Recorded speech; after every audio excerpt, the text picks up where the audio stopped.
বাইরে থেকে হোটেল আপনি ক্যাম্পাসে থাকতে পারবেন না। সম্মানের কথা বলছি। তুমি পুলিশ ডাকেন এরা প্রয়োজন নাই। আপনি ক্যাম্পাস থেকে বের হন। যথেষ্ট আপনি সম্মান থেকে এখনো শেখ হাসিনার বয়ান উদ্বোধন করেন, এখনো টেলিগ্রামে মিটিং করেন। যে আচরণটা করছে কোন শিক্ষকের বাচ্চা এই আচরণ করতে পারে না। ওরে পৃথিবীর যেখানে পাবো 30 হাত মাটির নিচে নিয়ে যাবো, ওরে পরে আমার যা হয় হবে। অত কথা নাই, আপনি চলে যান, আপনি আর ক্যাম্পাসে আসবেন না, আপনি জগন্নাথে আর ঢুকবেন না। আর ঢুকলে কি করতে হয় এটা আমরা আমি কথা বলবো, ঠিক আছে? কাছে বলেন আপনি যান এখন মারো। এখন আপনি কথা বলেন। আপনি হোটেল আপনি ক্যাম্পাসে থাকতে পারবেন না। সম্মানের কথা বলছি। তুমি পুলিশ ডাকেন এরা প্রয়োজন নাই। আপনি ক্যাম্পাস থেকে বের হন।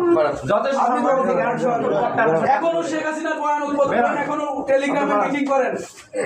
আওয়ামী লীগের দোষরদের সাথে আপনি এখনো মিলে মিশে চলতেছেন।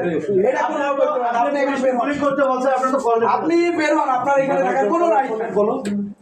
অলরেডি আমি না, আপনি বের হন, আপনি বের হন, আপনি জগন্নাথে থাকতে পারবেন না। নো, আপনি বের হবেন এখন। কোনো প্লিজ আপনি যান, আপনি বের হন। আপনার এই ক্যাম্পাসে থাকার রাইট নেই। আমরা ভাবছিলাম শেখ হাসিনা চলে গেছে হচ্ছে 5 আগস্ট, এরপরেও আপনারা তার বয়ান উৎপাদন করেন, তার সাথে যোগাযোগ মেনটেন করেন এবং তার রাজনৈতিক যে বয়ান সেটা ক্যাম্পাসে প্রতিষ্ঠা করতে চান আপনারা। এখনো আপনাদের এই সাহস কিভাবে আছে আমরা তো এটা বুঝি না।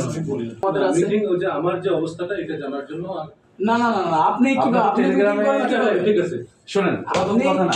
আপনি হচ্ছে 4 তারিখে গণভবনে গেছিলেন কিনা 3 তারিখে গিয়েছিলেন। 4 তারিখে গিয়েছিলেন। 4 তারিখে এখানে দাঁড়িয়েছিলেন শিক্ষার্থীদের বিপক্ষে। বিপক্ষে তো না, ওই যে আমাদের কিসের জন্য?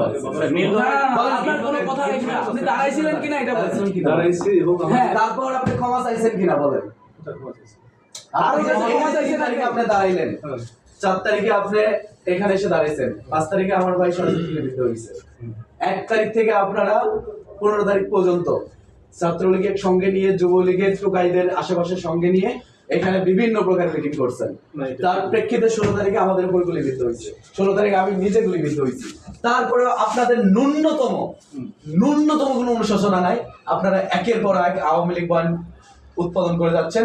আপনারা হাসিনার সাথে টেলিগ্রামে মিটিং করতেছেন। আবার ঠিক না প্রশাসনকে যে না না না, এটা রাজনীতি করে যাচ্ছে।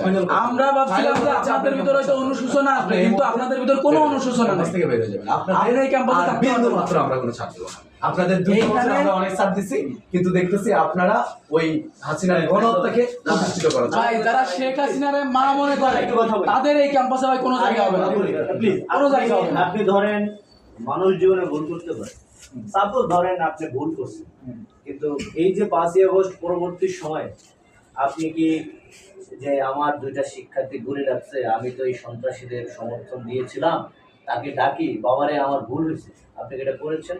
আপনার ভিতরে ন্যূনতম অনুশোচনা নাই। আমার কথা তোমরা শুনবা কি?